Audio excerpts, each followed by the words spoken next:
Pulivendula MLA Jaganmohan Reddy గారు రోజు రోజుకి అత్యంత నీచానికి దిగజారిపోతా ఉన్నాడు. వాడు చేసినటువంటి తప్పుడు పనుల నుంచి వాడు కాపాడబట్టడానికి, వాడు బయటపడటం కోసం ఏకంగా సుప్రీంకోర్టు న్యాయమూర్తుల్నే కొనేటువంటి ప్రయత్నం చేసినట్టుగా వార్తలు వస్తా ఉన్నాయి. అసలు ఇంతకీ ఎవరా సుప్రీంకోర్టు న్యాయమూర్తి? మరి దీని మీద ఏం జరగబోతోంది? జగన్మోహన్ రెడ్డి ఏ కేసులో సుప్రీంకోర్టు న్యాయమూర్తిని కొనేటువంటి ప్రయత్నం చేశాడు అనేటువంటిది ఈ వీడియోలో వివరించబోయే ముందుగా ఇప్పటి వరకు మన ఛానల్ సబ్స్క్రైబ్ చేయని వాళ్ళు ఖచ్చితంగా సబ్స్క్రైబ్ చేయండి. ఇక విషయానికి వస్తే న్యాయమూర్తులంటే, న్యాయ వ్యవస్థలంటే గౌరవం లేనటువంటి దౌర్భాగ్యుడు జగన్మోహన్ రెడ్డి నేను కొత్తగా చెప్పకర్లా. ఒక తెలుగువాడు సుప్రీంకోర్టు ప్రధాన న్యాయమూర్తిగా అవబోతా ఉంటే ఎన్వి రమణ గారిని దాన్ని అడ్డుకోవడం కోసం ఆయన మీద అక్రమ కేసులు పెట్టి ఏకంగా రాష్ట్రపతికి, ప్రధానమంత్రికి లేఖలు రాసినటువంటి నికృష్టుడు జగన్మోహన్ రెడ్డి అనేది తెలుసు. వాడి మీద కొన్ని వందల సార్లు కోర్టు తీర్పులు వాడికి వ్యతిరేకంగా ఇచ్చినా, వాడు చేసినటువంటి చట్ట వ్యతిరేక, ప్రజా వ్యతిరేక, న్యాయ వ్యతిరేక నిర్ణయాల మీద కోర్టు చెప్పుతో కొట్టినా సరే సిగ్గు ఎక్కువ లేకుండా ఆ కోర్టును ఏకంగా చంద్రబాబు నాయుడు గారికి అమ్ముడుపోయాయని, చంద్రబాబు నాయుడు గారి కులపమని, చంద్రబాబు నాయుడు గారు కోర్టుని మేనేజ్ చేస్తున్నాడని మాట్లాడినటువంటి దౌర్భాగ్యుడు, ముఖ్యమంత్రి స్థానంలో ఉండి న్యాయస్థానాలను దునుమాడినటువంటి దౌర్భాగ్యుడు ఏకంగా ఇప్పుడు వాడు చేసినటువంటి పని దేశం మొత్తం విస్తుపోయేటువంటి పరిస్థితి.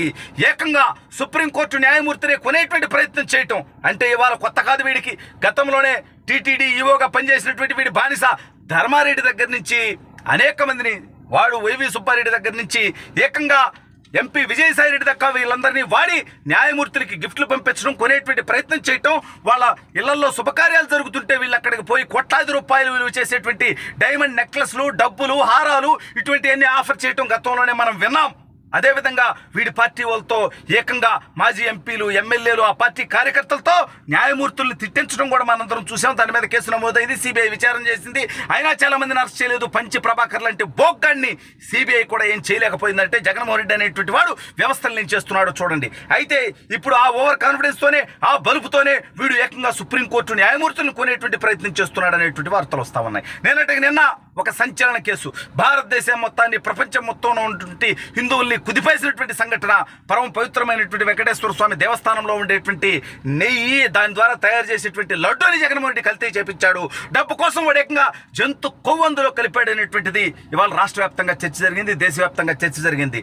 అయితే ఈ విషయం మరింత బూమరంగా అయితే, పచ్చి వాస్తవాలు బయటకు వస్తే జగన్మోహన్ రెడ్డి గారి రాజకీయ జీవితం సమాధైపోతుంది. ఎందుకంటే కోట్లాది మంది హిందువుల మనోభావాలు దెబ్బతీసినటువంటి ఈ దౌర్భాగ్యుడికి జీవితంలో ఏ హిందువు కూడా ఓటు వేసేటువంటి పరిస్థితి ఉండదు. ఇతర మతాల వాళ్ళు కూడా సాటి మతాన్ని గౌరవించాలనుకుంటారు కాబట్టి ముస్లింలు, క్రిస్టియన్లు కూడా జగన్మోహన్ రెడ్డికి ఓటేసేటువంటి పరిస్థితి ఉండదు. అందుకే ఆ కేసులో నిన్న సుప్రీంకోర్టులో విచారణకు వచ్చినప్పుడు ఒక న్యాయమూర్తి ఆయన కొన్నాడని నేను ఆరోపణ చేయట్లా, సుప్రీంకోర్టు న్యాయమూర్తి అమ్ముడుపోతున్నాడని నేను ఆరోపణ చేయట్లా. ఎందుకంటే నాకు న్యాయ వ్యవస్థ అంటే గౌరవం, న్యాయ వ్యవస్థ ద్వారానే న్యాయం జరుగుతుందని నమ్మేటువంటి వ్యక్తిని, జగన్మోహన్ రెడ్డి పెట్టినటువంటి అక్రమ కేసుల నుంచి నన్ను కూడా కాపాడింది అదే న్యాయ వ్యవస్థ కాబట్టి నేను న్యాయ వ్యవస్థను గౌరవిస్తా.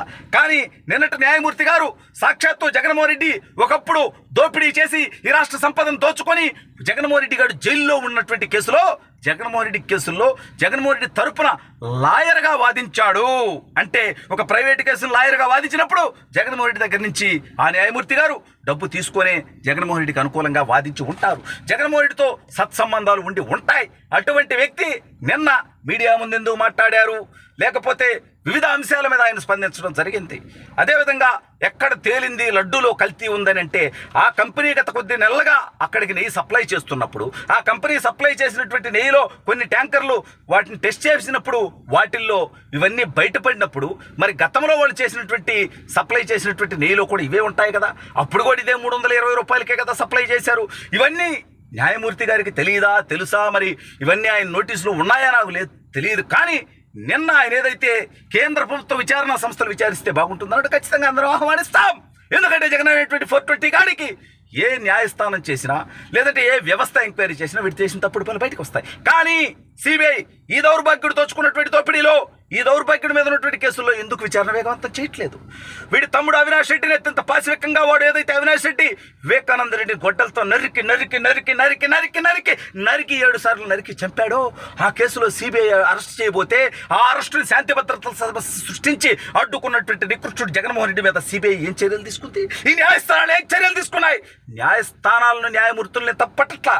కానీ ప్రజాస్వామ్య పరిరక్షణ జరగాలంటే ప్రజాస్వామ్యంలో ప్రజలకు న్యాయ వ్యవస్థ మీద నమ్మకం ఆకాశం అంత ఎత్తున ఉండాలి. కాబట్టి ప్రజల నమ్మకాల దృష్ట్యా ఖచ్చితంగా న్యాయస్థానాలు సరైనటువంటి నిర్ణయాలు తీసుకోవాల్సినటువంటి అవసరం ఉంది. అయితే ఇప్పుడు నిన్న ఈ లడ్డూ విషయంలో ఎవరైతే న్యాయమూర్తి వ్యాఖ్యలు చేశారో ఆ న్యాయమూర్తి గారు గతంలో జగన్మోహన్ రెడ్డి గారికి లాయర్గా పనిచేశారనేటువంటి వార్తలు వస్తున్నాయి. సరే, నిజాలు ఏంటనేది ఖచ్చితంగా రాష్ట్ర ప్రజలందరూ గమనించాలి, ప్రభుత్వం గమనించాలి, అదేవిధంగా వ్యవస్థలు కూడా గమనించాల్సినటువంటి అవసరం ఉంది. ఎందుకంటే జగన్మోహన్ రెడ్డి గారు న్యాయమూర్తులను కొనాలనుకుంటాడు. ఈ న్యాయమూర్తి అమ్ముడుపోతాడని నేను చెప్పట్లా, ఈ న్యాయమూర్తి తప్పుడు పనులు చేస్తాడని నేను చెప్పట్లా. కానీ జగన్మోహన్ రెడ్డి ఆ ప్రయత్నాలు చేస్తూ ఉన్నాడు, చేస్తూనే ఉంటాడు. ఆ దౌర్భాగ్యుడు, వాడి చరిత్రదే, వాడి గతం అదే, వాడి ఆలోచనలు అలాగే ఉంటాయి. అందుకే ఏకంగా భారతదేశంలో అత్యున్నత న్యాయస్థానమైనటువంటి సుప్రీంకోర్టు ఈ విషయంలో సరైన దిశగా వెళ్లాల్సినటువంటి అవసరం ఉంది. రాష్ట్ర ప్రభుత్వానికి సంబంధించినటువంటి విచారణ సంస్థలు కానీ, కేంద్ర ప్రభుత్వ విచారణ సంస్థలు కానీ ఒక టైం బౌండ్ పెట్టుకొని ఈ విషయాన్ని విచారిస్తే జగన్మోహన్ రెడ్డి గారు చేసినటువంటి దారుణాలన్నీ కూడా బయటికి వస్తాయి.